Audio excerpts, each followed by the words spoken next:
Good afternoon all, welcome to art gallery. ఈరోజు చెట్టుకు ఒకటే మునక్కాయ అంటే సాంబార్ పెడుతున్నానండి. అది కూడా కందిపప్పుతో కాదు, పెసరపప్పుతో. యాక్చువల్లీ అత్తయ్య వాళ్ళు తీసుకొస్తారండి కందిపప్పు, పచ్చిశనగపప్పు, పెసరబ్యాళ్ళు, కారం ఇవన్నీ. కారం ఏంటంటే అచ్చంగా మిరగాయలు కాకుండా ధనియాలు, జీలకర్ర, ఆముదం, చిన్నులపాయలు ఇవన్నీ వేసి పట్టిస్తారండి బల్క్లో. అదే తీసుకొస్తారనమాట. మసాలా కారం అని పిలుస్తాము. కూరల్లో మ్యాక్సిమం ఇదే వాడతాము. అండ్ సాంబార్కి వచ్చేసి స్టవ్ వెలిగించి గిన్నె పెట్టి ఆయిల్ వేయాలి.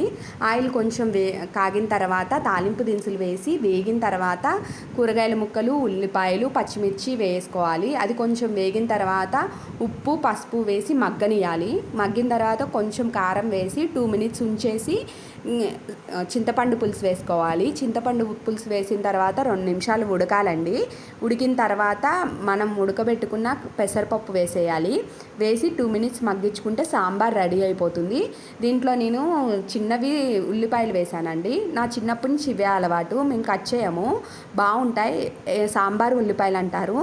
ఎప్పుడన్నా ట్రై చేయండి. ఉల్లిపాయలే వేసేస్తే చాలా టేస్ట్ ఉంటుందండి సాంబార్ కూడా. ఎంతైనా అత్తయ్య వాళ్ళ ఇంటికాంచి కానీ, అమ్మ వాళ్ళ ఇంటికాంచి కానీ ఏ చిన్న వస్తువు తెచ్చుకున్నా ఆ ఫీలే వేరు కదా అసలు. వాళ్ళు మన కోసం ఎంతో తెచ్చిన ఫీల్ వచ్చేస్తుంది అసలు.